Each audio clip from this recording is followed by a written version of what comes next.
무더운 날씨 속에서도 말씀을 사모하여 또 하나님을 찬양하고 하나님께 찬양하고 기도하기 위하여 이곳에 올라온 여러분들에게 하나님의 이 말씀을 통한 은혜가 넘치기를 간절히 소망합니다.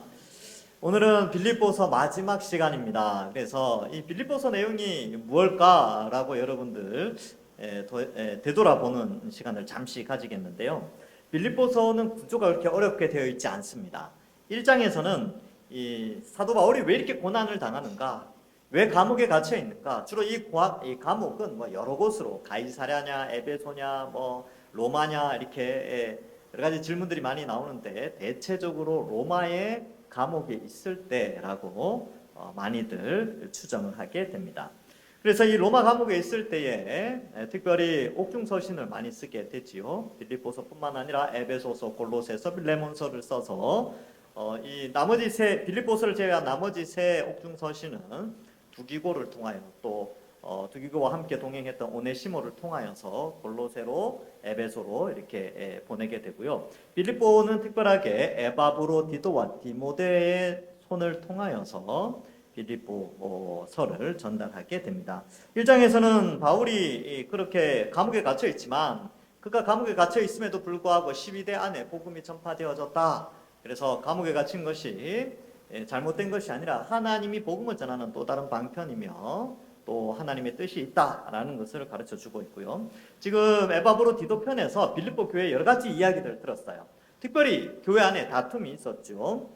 그래서 유오니아와 순드게와 같은 두 사람의 다툼과 뿐만 아니라 또 이단들이 침투하여서 율법주의 이단과 부활이 이미 지나갔다라고 하는 열광주의 이단들, 이러한 이단들이 있으니까 복음에 합당한 삶을 살도록 그들을 권면합니다. 그래서 복음에 합당한 삶을 살아라. 첫 번째는 그리스도와 같이, 그리스도의 나 자신과 같이 너희가 서로 한 마음과 한 뜻으로 연합하여서 있고, 그 다음에 그러한 연합함 가운데 대적자들, 이단들을 두려워하거나 그렇게 하지 말고 그들을 잘 이겨나가야 된다.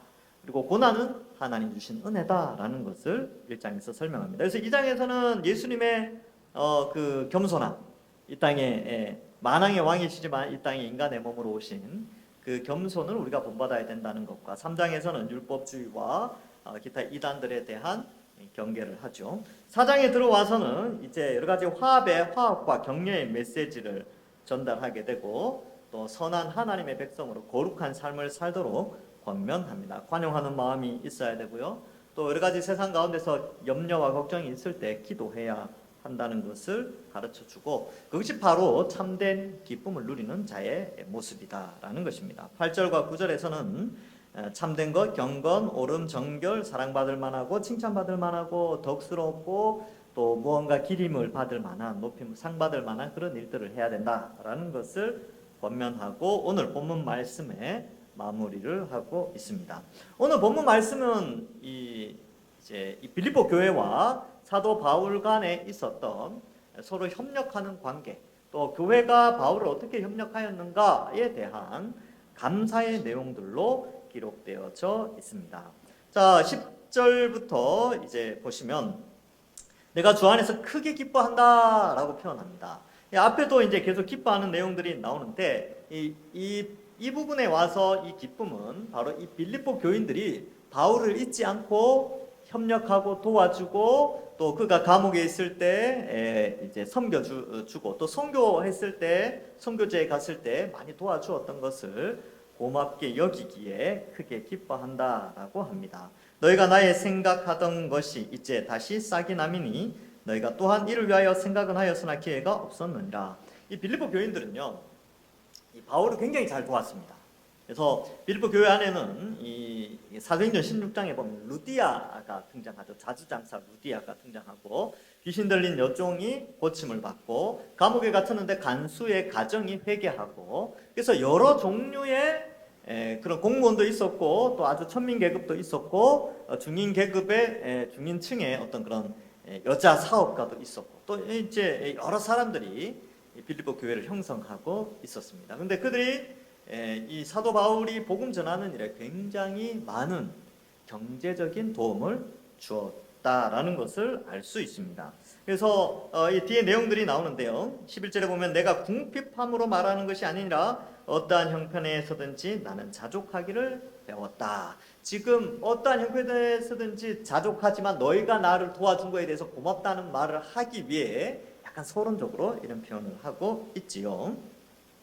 그래서 여기에 보면 이제 우리에게 중요한 원리를 하나 설명해 주고 있습니다. 어떠한 형편에서든지 자족하는 원리. 이것이 바로 하나님의 백성이 이 땅을 나그네처럼 살아갈 때에 주어지는 그런 삶의 모습이 아닐까 이렇게 생각을 합니다. 저나 여러분들이나 우리의 경제적인 형편들은 다 다릅니다.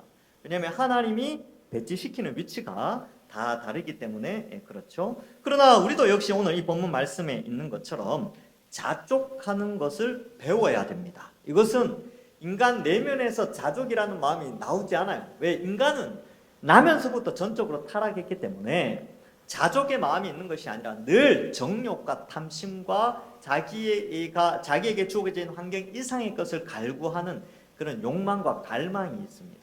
그래서 자족이라는 것은 학습을 통해서 배워야 되는 것이지요. 그래서 이 사도 바울은 자족하기를 배우게 됩니다. 형편이 어려울 때도 자족하였고요. 배가 부르고 잘 먹고 잘 살 때도 자족하였습니다. 그래서 이러한 것들을 이야기하고 있지요. 그래서 뒤에 보면 12절에 나는 비천에 처할 줄도 알고 풍부에 처할 줄도 안다. 가난할 때도 있었죠. 그러나 부유할 때도 있었습니다. 많은 사람들이 뭐 선교사님들은 다 가난해야 된다. 저도 옛날에 읽었던 선교사님들, 뭐 선교사 열전 이런 거 보면 막 아프리카에 가서 막 고생하고 막 이런 걸 많이 봤어요. 근데 이제 제가 약간 충격 먹었던 것은 제가 처음으로 해외를 나간 적이 있는데 처음 해외 나가는 그게 뭐였냐 하면 단기 선교였습니다. 단기 선교를 베트남으로 딱 갔는데 선교사님 집이 너무 잘 사는 거예요. 너무 잘 살아요.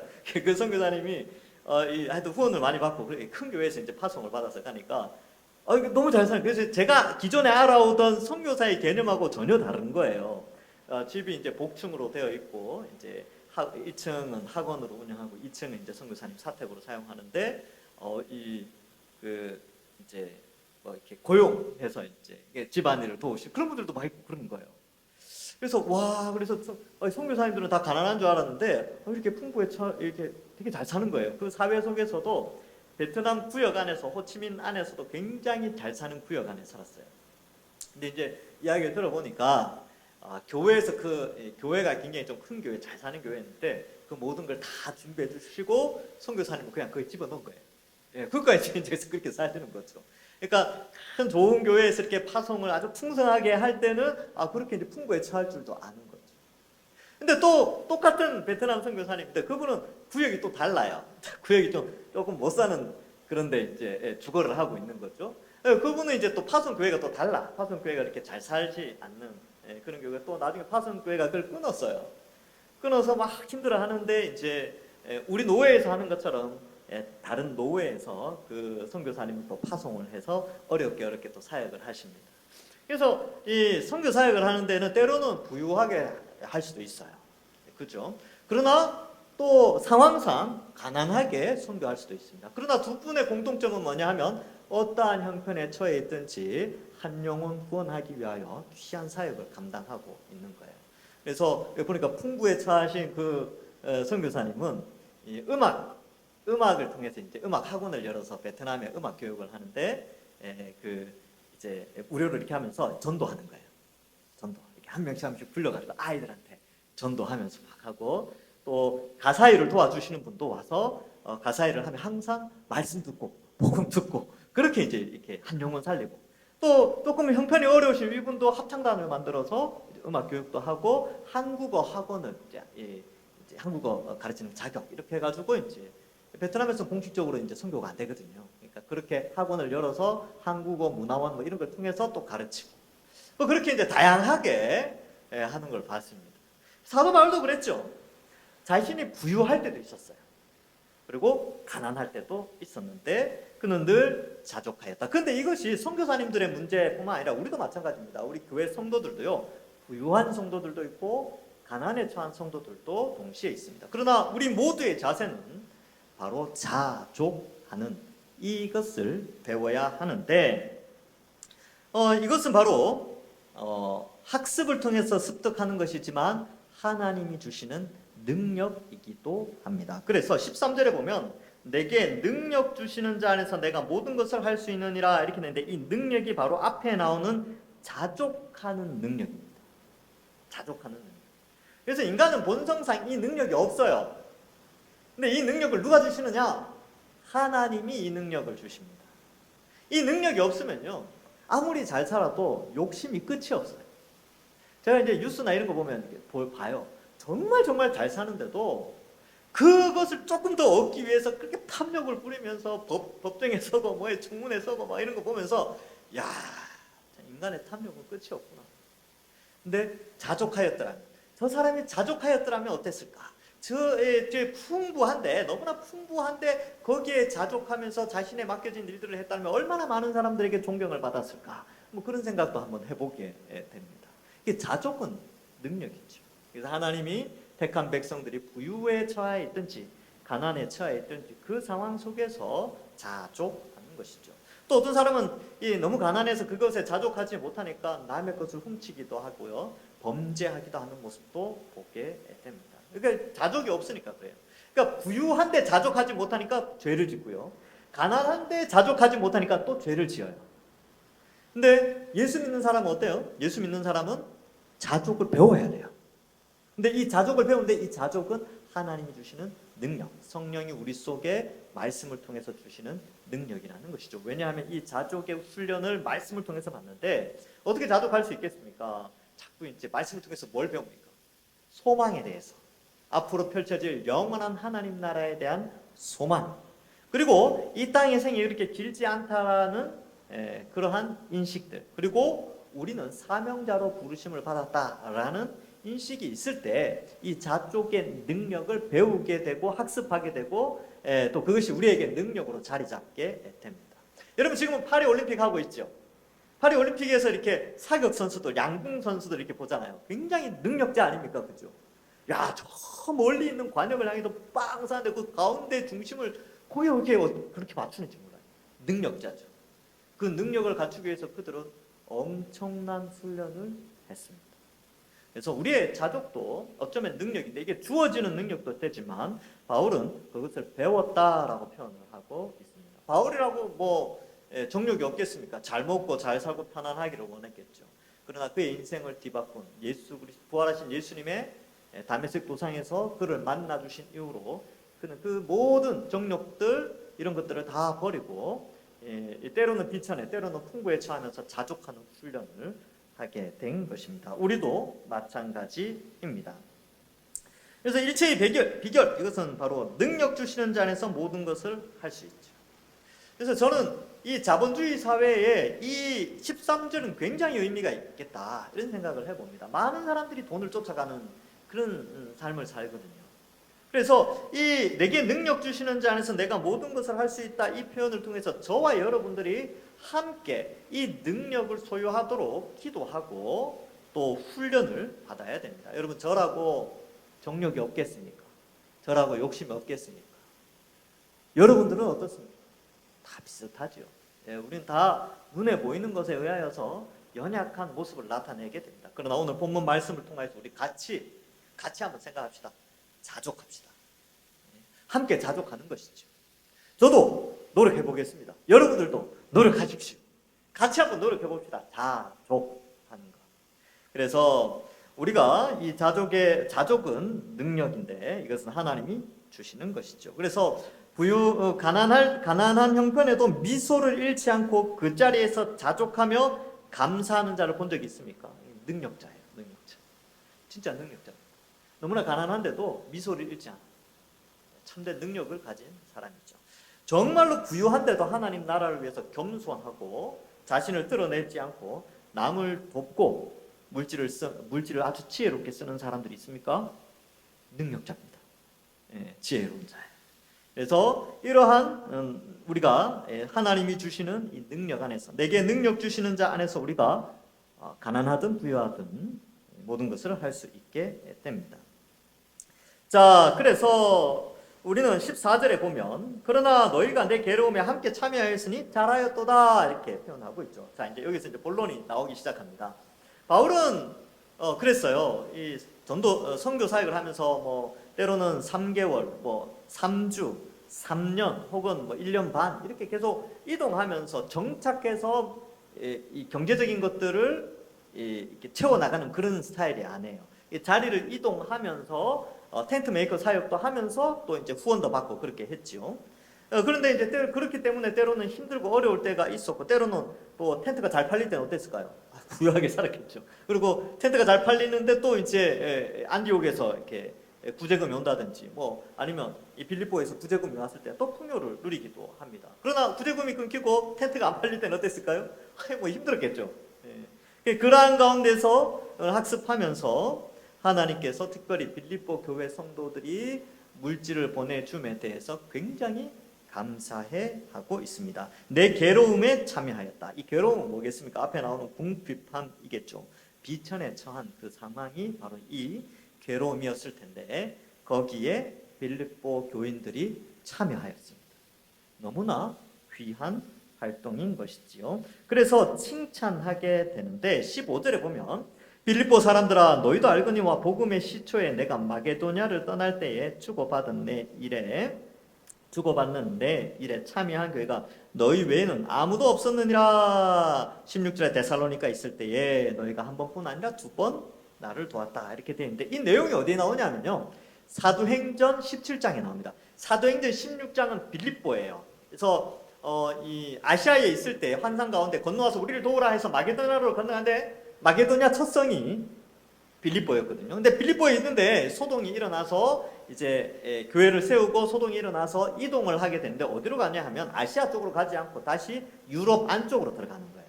그래서 마게도니아 지역 서쪽으로 이동하면서 데살로니가로 가게 됩니다. 그래서 이 사도행전 17장 1절과 2절에 보면 그들이 암비볼리와 아볼로니아로 다녀가 데살로니가에 이르니 거기 유대인의 회당이 있는지라 바울이 자기의 관례대로 그들에게로 들어가서 새 안식일에 성경을 가지고 강론하며 데살로니가 교회는 새 안식일 3주죠. 3주 조금 더 됐겠죠. 새 안식일을 지났으니까 한 달도 안 되는 기간 동안에 데살로니가 교회가 세워졌습니다. 근데 그 한 달도 안 되는 그 기간 동안에 누가 바울을 도왔냐면 바로 직전에 사역했던 빌립보 교인들이 이 선교비 혹은 뭐 사역비를 거두어서 혹은 바울의 생활비를 거두어서 데살로니가에 그것도 2번이나 보내게 됩니다. 그걸 칭찬하고 있는 것이죠. 그래서 이 빌립보 교인들 그 이제 구성원들이 그랬잖아요. 사업가도 있었고 그다음에 공무원도 있었고 하니까 빌립보는 또 제2의 로마라고 할 정도로 로마 시민권자들이 많이 있었습니다. 그리고 뒤에 보면 이제 뭐 이 그 로마 시민권을 가진 혹은 공무원들이나 이 빌립보 로마나 빌립보에 높은 위치에 있는 사람들이 예수님을 믿는 사람들이 많았기 때문에 이 빌립보에서 재정적으로 많이 도와주었다라는 것을 알 수 있습니다. 그래서 여기에 보면 데살로니가 있을 때 나의 어려움에 참여한 교회가 너희밖에 없었다라고 칭찬을 하게 됩니다. 그리고 17절에 내가 선물을 구함이 아니요 오직 너희에게 유익하도록 풍성한 열매를 구합니다. 이렇게 되어 있습니다. 그래서 이 빌립보 교인들이 바울을 도운 것은요 바로 빌립보 교회에 유익이 있다라는 것을 또한 말해주고 있습니다. 여러분 우리도 마찬가지죠. 여러분 우리가 귀한 예물을 거둬서 하나님 나라의 확장을 위해서 또 주의 몸된 교회를 위하여 올려드리는 하나님께 드리는 것은 향기로운 제물이 됩니다. 그래서 18절에도 보면 내게는 모든 것이 있고 또 풍부한지라 에바브로디도 편에 너희가 준 것, 이 에바브로디도가 빌립보에서 파송을 받아 왔거든요. 준 것을 받음으로 내가 풍족하니 이는 받으실 만한 향기로운 제물이요 하나님을 기쁘시게 한 것이다. 이렇게 기록합니다. 사실 바울도 기뻐요. 그러나 하나님도 기쁘고 이러한 것은 하나님께 향기로운 제물이 되어집니다. 그래서 너무나 귀한 거예요. 여러분 우리 교회는 어떻습니까? 우리 교회도 역시 이 향기로운 제물을 하나님이 기뻐하시는 제물을 드리고 있지요. 여러분들이 드리는 예물들이 얼마나 귀하게 쓰이는지 모릅니다. 특별히 또 선교 헌금도 마찬가지죠. 여러분, 우리 교회는 우리 교회 규모에 비해서 제가 어디에 가도, 어느 교회를 가도 우리 교회만큼 선교에 많은 이 재정을 드리는 교회가 거의 없어요. 교회 규모에 비해서. 이 교회 규모에 비해서 파송 선교사가 4명이나 됩니다. 4명이나 되고요. 후원 선교사가 1명 있어요. 그리고 선교 기관을 4군데나 더 없습니다. 그리고 후원하는 교회, 가난한 교회, 개척교회를 5군데나 도와요. 얼마나 귀합니까? 거기에다 후원 기관도 2군데나 더 없습니다. 우리 교회가 이렇게 많이 돕고 있어요. 네. 정말 귀하죠. 특별히 우리 선교사 네 가정 파송했다 그러면, 우와, 교회가 어마어마하게 큰 줄 알아요. 그래서 교회 이렇게 이야기하면, 야, 특별히 선교하는 일에 엄청나게 많이 하고 있구나. 그렇게 표현을 합니다. 물론 좀 과도하다라고 생각되기도 합니다만, 그러나 그만큼 우리가 여러분들이 드리는 그런 선교에 대한 또 예물들, 복음 전파를 위하여 드리는 예물들은요, 하나님 앞에 향기로운 제물이 됩니다. 그리고 하나님이 기뻐하시는 것이다 라는 것을 말씀해 주고 있습니다. 그래서 하나님을 기쁘시게 한 것이라 이렇게 표현하고 있습니다. 여러분, 사실 우리는 이렇게 생각하죠. 내가 드린 예물이 어떻게 쓸까, 저 사람이 어떻게 쓸까, 저 선교사님이 어떻게 쓸까, 그런 데 관심이 많지만 드려지는 그것 자체만으로 하나님이 기뻐하십니다. 바울은 이 선교비를 받아서, 아니면 구제비를 받아서, 혹은 생활비를 받아서 그것을 어디에 썼다라고 이야기하지 않아요. 그들이 이미 드린 그 예물 자체가 하나님 앞에 의미가 있다라는 것을 가르쳐 주고 있습니다. 그래서 우리도 마찬가지지요. 그래서 여러분들, 바울이 빌립보 교인들에게 너희에게 유익하도록 풍성한 열매를 구합니다, 이렇게 표현한 것은 그들이 드린 예물이 오히려 그들을 더 풍요롭게 하는 그런 축복의 수단이 된다라는 것도 함께 알려주고 있습니다. 그래서 19절에 보면, 나의 하나님이 그리스도 예수 안에서 영광 가운데 그 풍성한 대로 너희 모든 쓸 것을 채우시리라, 이렇게 기도하고 있지요. 여러분, 이 표현이 참 중요한데, 이 부모의 입장은 똑같아요. 부모가 부모가 이제 많은 돈이 있는데 자녀가 재물을 아주 지혜롭게 잘 써요.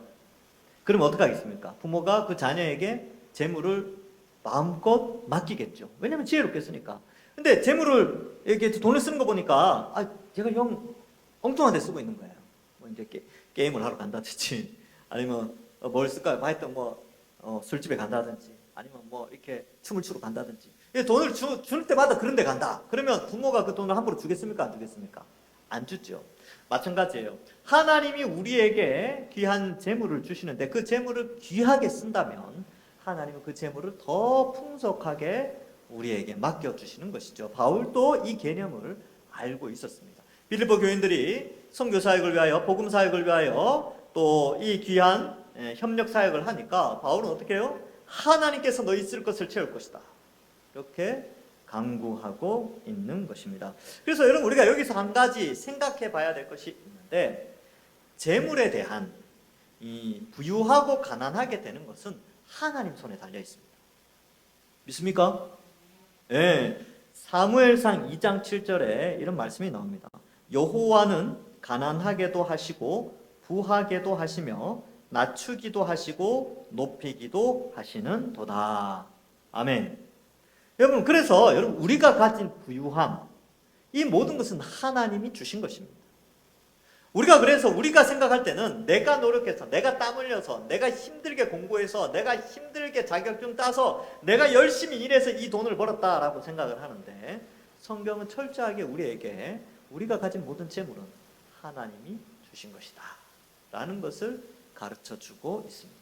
그러니까 하나님이 맡겨주신 거니까 지혜롭게 잘 써야 돼요. 그래서 종교개혁의 후예들은, 이 종교개혁자들은 항상 이 재물에 있어서 청지기론을 늘 이야기해 왔습니다. 맡겨주셨다. 하나님이 우리에게 맡겨주셨다. 그러니까 지혜롭게 써야 한다. 세상은 모으는 데 관심이 많죠. 모으는 데. 그러나 성경은 쓰는 데 관심이 많습니다.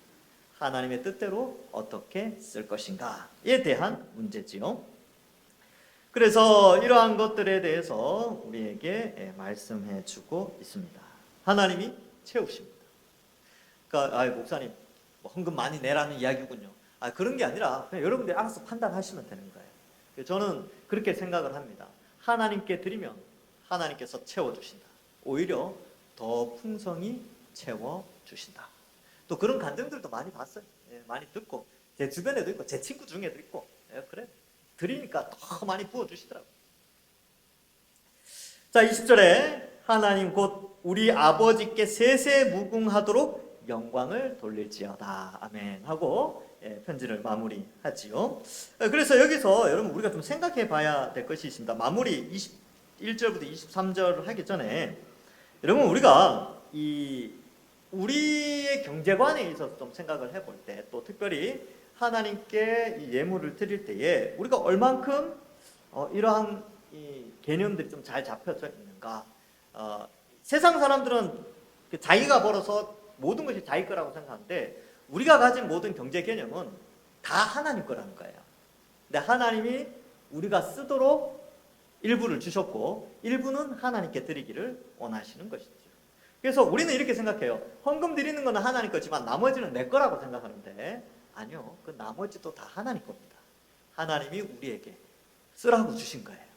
그러니까 맡겨준 것이죠. 그런 개념이 첫 번째 필요하고, 그 다음에 우리가 때로는 누군가를 돕기 위한 후원, 이러한 구제, 이런 것들도 여러분들이 재정적인 부분들을 좀 잘 활용하셨으면 좋겠습니다. 뭐 목적 헌금을 하신든지 그런 것들이 있는데, 이러한 것들에 있어서 이 의미가 있어요. 왜냐하면 예수님께서 이런 말씀을 하셨습니다. 마태복음 6장 19절에서 21절에 보면 너희를 위하여 보물을 땅에 쌓아두지 말라. 거기는 좀과 동록이 해하며 도둑이 구멍을 뚫고 도둑질 하느니라. 오직 너희를 위하여 보물을 하늘에 쌓아두라. 거기는 좀이나 동록이 해하지 못하며 도둑이 구멍을 뚫지도 못하고 도둑질도 못하느니라. 내 보물이 있는 그곳에 내 마음도 있느니라. 이렇게 말씀하고 있습니다. 그래서 여러분 오늘 이 전체적인 맥락에서 자족하는 거 이야기했죠. 그 다음에 빌립보 교인들이 바울을 돕는 내용이 나왔습니다. 이 모든 문제는 그리스도인의 경제관, 우리가 가지고 있는 이 돈의 개념이 어떻게 머릿속에 자리 잡혀야 되는가를 우리에게 가르쳐주고 있는 거죠. 바로 이 모든 것은 하나님께서 주신 것이고, 그것을 하나님의 영광을 위하여 하나님이 기뻐하시는 향기로운 제물로 드릴 때 하나님이 채워주신다는 것입니다. 왜요? 하나님은 아버지시고 그 자녀가 지혜롭게 재정을 잘 쓰면 얼마든지 더 많은 것으로 채워주시기 때문에 그렇습니다. 그래서 가난한 자를 돕고 또 교회를 돕고 교회를 위하여서 헌신하고 헌금하고 하는 것이 하나님께 귀한 상급으로, 이 땅에서 상급으로 주어지지 않는다면 영원한 상급을 우리에게 주신다고 약속을 하셨습니다. 마태복음 10장 42절에 또 누구든지 제자의 이름으로 이 작은 자 중 하나에게 냉수 한 그릇이라도 주는 자는 내가 진실로 너희에게 이르노니 그 사람이 결단코 상을 잃지 아니하리라 하시니라. 그래서 이 예수님의 이름으로 또 제자의 이름으로 혹은 교회의 이름으로 하나님의 영광의 이름으로 이 작은 자 하나 중에 냉수 한 그릇이라도 준다면 그 상을 잃지 않는다라고 하신다는 것이죠. 그래서 저도 그렇고 여러분들도 그렇고 우리 같이 한번 해보는 것이죠. 저도 열심히 하고 있습니다. 열심히 이렇게 이제 천국의 상급을 쌓고 있는 거죠. 여러분들 적금 드십니까? 적금? 뭐 이렇게 저축 같은 거 하시잖아요. 천국의 저축 한번 해보십시오. 일정하게 연약한 자를 돕기 위해서 그렇게 한번 해보는 것도 여러분 굉장히 이 세상의 투자와는 비교할 수 없는 영원한 투자, 뭐 이렇게 표현할 수 있을까요? 이 땅에 투자야 뭐 100년 지나면 못 쓰잖아요. 그렇죠? 우리 생명이 끝나면 못 쓰는데 하나님 나라에서 영원히 인정받는 하늘의 보물을 쌓는 투자, 이것을 생각해 봐야 하는 것입니다. 자, 이제 21절부터 23절에 이렇게 말씀하죠. 그리스도 예수 안에 있는 성도들에게 각각 문안하라. 나와 함께 있는 형제들이 너희에게 문안한다. 빌립보 교인들이나 나와 함께 있는 형제들, 지금 바울이 대체적으로 로마 감옥에 있다라고 대부분의 주석가들이 이렇게 해석을 하는데, 로마에 있는 성도들뿐만 아니라 빌립보에 있는 성도들, 제2의 로마라고 하는 빌립보 성도들이나 다 그리스도 안에서 우리가 다 함께 문안한다. 우리는 다 주 안에서 한 가족이다라는 것을 말해주고 있습니다. 그래서 형제들이라는 표현을 썼죠. 하나님을 아버지로 고백하기에 우리는 한 형제입니다. 우리는 동산교회 안에서만 한 형제가 아니고요. 평소노회에서 한 형제고요. 우리 대한예수교 장로회 합동교단 안에서 한 형제고요. 한국교회 여러 교단 가운데 예수님을 참으로 믿는 자들과 한 형제고, 전 세계에 흩어져 있는 예수 그리스도를 구주로 믿고 참된 신앙을 가지고 살아가는 그들과도 다 형제에 해당되는 것입니다. 22절에 모든 성도들이 너희에게 문안하되 특히 가이사의 집 사람들 중 몇이니라. 이 가이사의 집이란, 가이사는 카이사르, 시저를 의미하죠. 그래서 황제 집안과 연결되는 거 아닌가 이렇게 해석을 하는데, 대체적으로 빌립보에는 황제 집안 사람들이 없어요. 그러면 왜 이런 표현들을 쓰냐 하면, 로마나 빌립보나 가이사의 집안 사람들이라는 것은 황제가 임명한 고위 공직자들을 상징적으로 표현한다고 합니다. 그래서 이 로마 황제 아래, 그 권위 아래서 예수님을 믿는 자들이 이미 바울이 활동하던 시대에 이때 이미 복음이 상당히 높은 고위층으로 확대되어졌다는 것을 말씀해주고 있는 것이죠. 그래서 바울이 지금 로마 감옥에 순교하기 전에 이제 어느 정도 뭐 1차 투옥이든 2차 투옥이든 이렇게 투옥되었을 때에, 이 편지를 쓸 때 이미 복음이 상당히 높은 지위에 있는 사람들에게 전파되었다. 이 복음의 속성을 잘 보여주죠. 여러분, 황제의 사람들은요, 황제 숭배자들이에요. 로마에 있는 다신주의에 익숙한 사람들입니다. 그들이 황제 숭배를 거부하고 예수님을 믿는다는 것은, 이미 이 시대에 이걸 하고 믿고 있다는 것은 굉장한 그런 뭐라 그럴까요? 이렇게 목숨 걸고 예수님 믿는 그런 상황이죠. 특별히 이 바울의 마지막 사역에서는 황제가 네로였죠. 거의 뭐 정치적인 면에 있어서 탁월한 점도 있었지만 문화적인 것이나 기독교인들에 대해서는 엄청나게 광적인 그런 박해자였는데, 그러나 그 가운데서도 이미 예수님을 믿는 자들이 있었다라는 것을 볼 수가 있습니다. 복음의 능력입니다. 그래서 주 예수 그리스도의 은혜가 너희 심령 가운데 있기를 원한다, 이렇게 기도하며 이 신앙을 굳게 지킬 것을 말해주고 있습니다. 말씀을 맺습니다. 여러분, 비록 짧은 편지의 마지막 부분이지만 우리가 드려지는 예물에 대한 올바른 이해, 그리고 우리가 이 땅을 살아가면서 이 자본주의 사회, 시장 경제 체제, 또 신분 사회가 무너진, 없어진 민주주의 사회 속에서 이 돈이라는 주제가 상당히 큰 담론으로 우리에게 다가오게 되는데, 이 세상의 흐름과 조금 구별된 그런 의식이 좀 필요합니다. 그래서 우리가 가진 모든 것들 가운데에서 어떠한 형편에 있든지 하나님이 배치시키신 그 위치에서 우리는 자족할 의무가 있고, 그것은 훈련을 해야 되고, 그렇게 자족하는 것은 하나님 주신 능력이다라는 것을 잊지 않아야 됩니다. 뿐만 아니라 우리가 가진 모든 경제적인 것은 하나님이 주신 것입니다. 그래서 지혜롭게 써야 되고, 또 여러분들이 드리는 헌금 하나하나가 의미 없이 드려지는 것이 아니라 향기로운 제물이며 하나님을 기쁘시게 하는 것이다 라는 인식도 필요합니다. 그러므로 예물 드릴 때 아까워서 드리는 게 아니라 기쁨으로 드리는 거죠. 왜? 향기로운 제물이니까, 하나님이 기뻐하시니까. 그리고 우리는 한 형제 자매입니다. 서로 문안하고, 또 우리가 한 형제 자매이기 때문에 그리스도 안에서 더욱더 서로 뜨겁게 사랑하며 살아가서 정말 하나님이 기뻐하시는 우리 동산교회 되시기를, 그래 하나님 앞에서 우리가 늘 기도하듯이 서머나 교회나 빌라델비아 교회처럼 칭찬받는, 이 마지막 때에 칭찬받는 우리 동산교회 되기를 주님의 이름으로 간절히 축원합니다. 기도하겠습니다. 하나님 감사합니다. 오늘 설교의 제목처럼 하나님께서 채우신다라는 사실을 우리가 믿고, 채우시는 하나님의 손길 아래 우리에게 주어진 형편 가운데 자족하며, 또 있을 것들을 함께 공급해주고 돕고 섬기는 우리 모든 주의 백성들 되게 하여 주옵소서.